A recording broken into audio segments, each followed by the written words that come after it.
South Africa does need a new university, and it's built on one simple premise. The current universities that are doing well are overcharging students for their service. Now, let me go deeper on this thing. So, when it comes to the quality of the education and the value that comes from what students get from going to UCT or WITS or UP, the value is really high. And so on the surface, it would seem, you know what, if I'm going to this university and getting an opportunity to have globally, to be relevant at a global stage, then getting a degree at these universities is worthwhile regardless the cost. If we look at it like that, then surely speaking, it's fair that the universities at WITS or UCT are as high as they are. But we must remember something. These are publicly owned institutions, meaning they report to the government. And by reporting to the government, it means they report to the people of South Africa. That means there are certain kinds of tactics that they cannot use that private universities can use because they do not report to private institutions, do not report to the government. They report to their owners. And at the end of the day, they're supposed to turn a profit. By the way, I'm not against public universities turning a profit. But I have a problem when institutions begin to take advantage of this position they have of being among the best in the continent to then price gouge students who don't have the finances to go to university.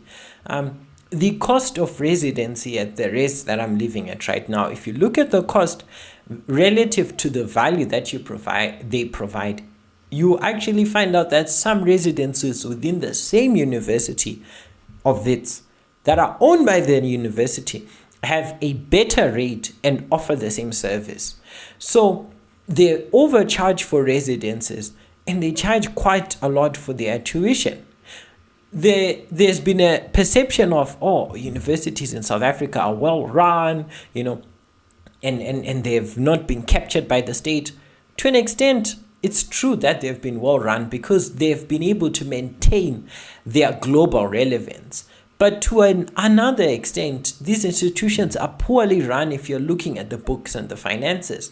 It is illegal, or rather it is ungodly or unholy for a university to charge 100,000 rand every year on residency for a room that does not come with its own bathroom and kitchen. 100,000. We have to share the same toilet and bathroom, the same bathroom and kitchen. That's a bit on the expensive side. And then for me, the biggest no-no for these universities is the dropout rates are very high. These institutions are engineered towards making their degrees as exclusive as possible. And so people dropping out in their academic journey is just part of the process. It's unfortunate that student leadership does not actually consider the seriousness or the magnitude of this problem, taking it to just blaming the student for not being serious enough about the academics. But if you go to the best institution in the continent and you were able to qualify to go there, then yes, there is a part where maybe the child went. It's most certainly easy to go through your high school than it is to go through university. But we cannot then excuse the university when dropout rates are horribly high, like we see today. So yeah, with all that being said, these universities need competition. That is why the country needs a new university, a new institution that will provide a high quality service at a great price that is owned by the government and will create so much demand or capacity that these universities, the fancy ones, fall out of favor as a result of the success of this other one. So what would be the ideas here? First and foremost, if an institution, it doesn't cost a lot to build a university. The reason why government has been struggling to build the universities is because they've been looking at them as institutions, right? And so the way they then think to fund an institution is different as opposed to how they could actually look at it. Not because it's not an institution, but on the surface, a university is actually more like a business, a real estate business. And how does it work? There's office space, there are venues, and then there's housing. And then there are the commercial properties, like your places where people shop, right? And when you think about it like that, you then think, okay, what does it take for me to get enough capital to build out the property? And then you figure out, okay, for us to build, I'm just using these numbers as examples.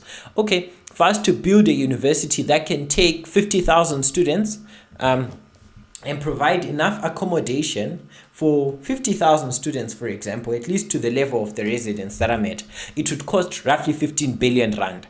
If we want to, and then also when we want to add more facilities, that I'm speaking of the lecture rooms, which I was using the word venues, for example, the offices, which of course are where the lecturers' offices are, and the commercial properties, because we find out in universities, there are shopping malls or shops in general because students are there. They have got things that they want to buy. And any of the other facilities that don't have any return on investment, like your fields, your roads, of course, like as in the return on investment does not come in the form of we pay for the privilege of using these facilities. But really, because these facilities are there, our perception on the universities is a lot better. Because if you have a student who loves sports, and loves to do this thing as a hobby after they're done studying, it would be good for there to be gyms. It would be good for there to be soccer fields, for there to be rugby fields. Students aren't going to pay to use these facilities. And probably the monetization potential in these facilities is not a lot.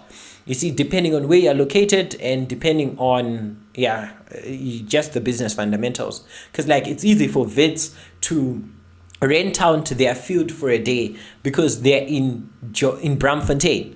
But if Wits was in the middle of nowhere, you wouldn't have had a lot of that. There are other ways in which universities do make money, like during the holiday seasons, churches and organizations can hold camps, right? And they use the residences as if it were a lodge or hostels where people can sleep at and really use the facilities for their camp or for whatever activity would have been happening in that place.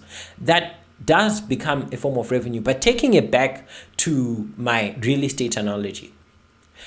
So we see 15 billion rand is required to provide high quality residences for 50,000 students, where each person has their own room.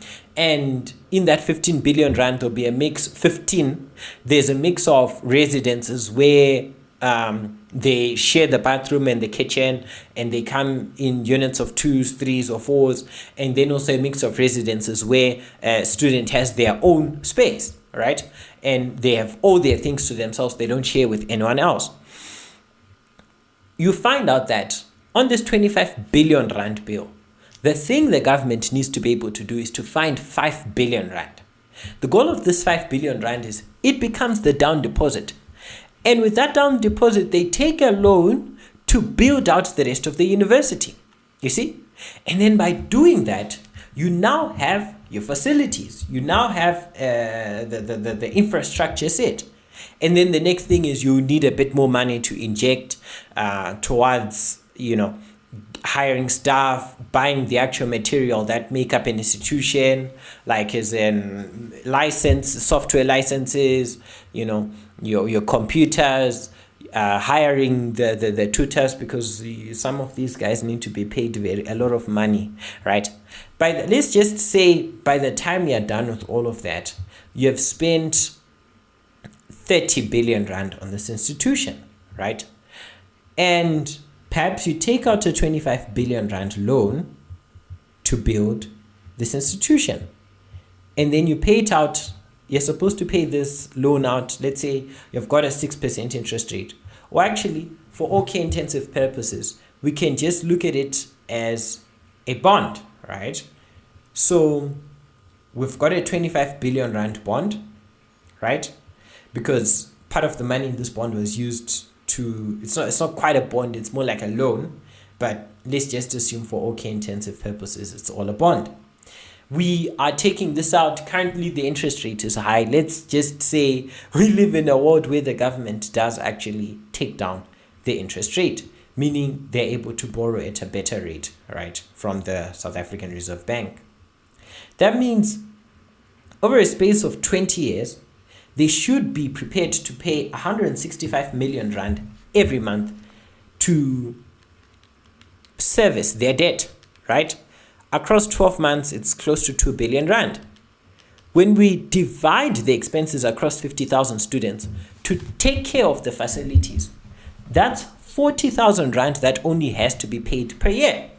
So 40,000 is what it takes in yearly costs to build out the residential facilities and the academic facilities, like to service the debt. And so that's done. Then we add, what's the cost of food? Let's say we do 2,000 rand every month for 10 months. We add another 20,000, we're now at 60,000. Let's add another 1,000 rand every month for rates, like your water, electricity, etc., garbage collection, and maintenance. Actually, because I'm adding maintenance, let's actually put it at 1,500 rand a student. So we add that 18,000 to the 60 grand, we're now at 78. So we've got our residences, we've got our food, and we are taking care of the facilities comfortably. That's 78,000 rand used. Because if you look at 18,000 rand being used on maintenance, that means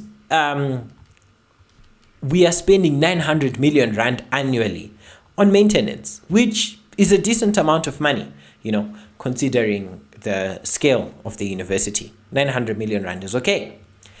The last thing is now the cost of the academic program, right? And remember, we are now at 78,000 in costs. So what we do is very simple. You look at the University of South Africa, UNISA. They are built around having an online program, and because of that, they have got very, very, very low fees. And the cool thing about an online program is a person can teach once, one video, and that one video can be useful for 3 years, of course, or however many amount of years that the curriculum remains, until they either decide to change the video to improve the quality, or changes in curriculum forces the tutors to change how these videos are made. And because of having a strong digital platform or a digital first focus, one teacher can create a program which teaches 3,000 students every year.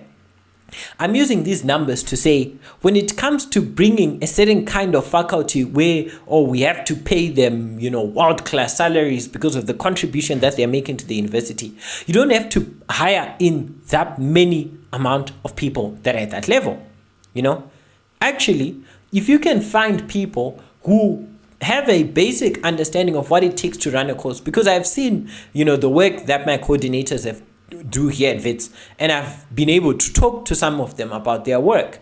You find out that it's not that demanding, right? It's not that demanding. You only need someone who has a decent understanding, and let's say they are a chemistry coordinator. They need to have their understanding of university chemistry set. And the cool thing about these institutions is they do not hire, they hire based off whoever within the nation, within the continent and the world is ready to do the work to the kind of quality that's required. In the short term, we take this and say, fair and fine. We're going to find the staff in South Africa and in Africa and all over the world that can do the work, right? We're not going to say, we want an exclusive South African staff, because the goal here is to operate profitably. And then what you do is you have a scholarship program, because if this started in the 1990s after we got independence, we would not need to be having this conversation today. You have a scholarship program where for the smartest students who actually are willing to stay in the tutoring and the education business, you create a platform for them to teach at that university. And what happens is you allow them to study, right? To get their qualifications, to improve from, they got a bachelor's degree, and then they're getting an honors degree, and then they're getting a master's degree. And then you now have an advantage where you can say, all the lecturers at the university have master's degrees. The process of managing that entire system and ensuring that we've got the caliber of staff required to keep the system moving forward. And I'm now talking about taking care of the core academic product, and also taking care of other expenses like your software, all that kind of stuff. That can add another 35,000 rand, right? And I'm only saying we can add another 35,000 rand because remember, we have an aggressive digital first program where, because we are digital first, all interactions with teachers are only there to ensure that students are learning, understand what they are doing, and they're moving forward. Now, to make this thing to be of impact so that you have a lot of students that are passing and not failing, we do the following things. Number one, have students across the country that are doing very well, like did well in their high school, come and learn at this university for free. Your education is guaranteed. Whether you are cruising past, or maybe let's say you go through some academic challenges and we need to be a bit patient with you, this is your home. We're going to take care of you. We're going to make sure you graduate. That's number one. Number two, we're going to make sure that we drill you to ensure that you're doing very well academically, right? Not only should we be patient with you, we should make sure that you do well. Why? Because number three, you are the tutors. You take a part in the process of tutoring students. I learned more, I won't mention in which courses, from the tutors, the student tutors, than the university itself. And that's actually fine, because that process takes away the need for us to have people that we pay hundreds of thousands of rands every year to do something that another fellow student can do way better than a tutor, because the student is really trying to look out for their other friend, their other colleague, their younger brother and sister, to ensure that they pass, where a tutor is just trying to do their job, get paid, and move on to the next thing. Again, I'm not trying to say that tutors are heartless, but the demands on being a tutor, where you are one person here and you have got to deal with 2,000 students or 700 or 800, it changes the dynamic of how you teach. So that's why I'm saying tutors should not be there to be the teachers. They should be there just to be supervisors. At least in a sense, they already work like that. But this university will take it further in this application. By having that platform that is strongly built on students that are good at tutoring. And mind you, as I mentioned, we take care of them, even making sure that our career development program prioritizes these students to ensure that they get the work, right, after they are done in this university. What then happens is you can have a program which runs to the level of professionality of WITS and charges less than 120,000 rand a year. With the expenses that I'd set up, we're actually at 113,000 rand. And mind you, WITS is a world-class university. They are world-class in their operations, hence they are able to enjoy the privilege of being, the best-ranked university in the continent. Yes, in my analysis, I was just using rule of thumb numbers, and they definitely are a couple of gaps, but I'm saying the idea here is, let us look at university education from an industrial perspective of saying, how do we provide a product that many more people are able to use and is better priced than the incumbents? When you have a situation where it only costs 120,000 rand, for example, to get the quality of education you get at a WITS, where one resident's raise fees is 120,000, sorry, not 120,000 a month, 120,000 for the year, versus if it's raises at 120,000 for the year, it's obvious to see where the students will flock. They will flock at this other university. And that basically is the goal. We build capacity to the point that many more students are going there and desiring to go there than to go to WITS. Especially when you build this program to ensure that students are passing with flying colors, right? When students pass with flying colors and you have a dropout rate that is like 10%, for example, instead of 80%, that will market for itself, because students will say, by going to this university, I'm in a better position to get work. So that is important. The government of South Africa must build another university to aggressively compete against these WITS, UCT, Stellenbosch, UP, etc., UJ included. And then the final thing about this university is it should run profitably. It's important to run profitably. Why? Number one, because we don't want a situation where they need to keep on asking money from the government, even after they've provided money in the form of the tens of billions of rands in scholarships, like with your NSFAS and all these other programs, right? So that's the first thing we've got to consider. And the second reason why we want this university to be profitable, And cash flow positive, that's the key word, cash flow positive. Cash flow positive means when you look at all the costs and the operations of the business, at the end of every operating season, they leave with more cash than they had at the beginning. Being cash flow positive is important because cash is made available for you to invest. And I'm suggesting that universities of this kind must invest hard. Like with this university that I used as an example, say it takes us 20 years to pay out our debt, which of course it will because of the bond rate, the term of the bond, it lasts 20 years. And then for another 20 years, we decide we want to invest the money that this university is getting into the stock markets. And we are anticipating a return on investment of 5%, which globally is actually a modest amount of money. That means after 20 years of investing into the markets, like the cash flow that you get from depreciation, of course, after 20, the cash flow that you now have freed up because you're done paying out your debt. After using this money to invest into the stock market, by year 20, this would have accumulated to a 66 billion rand endowment fund. Let's widen the time range and put it at 25 years. That would be a 95 billion rand endowment fund. By the time you put it at 30 years, it would have been 132 billion rand endowment fund. In fact, let me just, for the fun of things, use the number of years that South Africa has been free. We are in year 32 that we've been under democratic rule. That means this would have been 150 billion rand endowment fund. Why does this matter? If out of this endowment, there is a 2% dividend rate that is being taken, they only have 2% in dividends that they're able to take.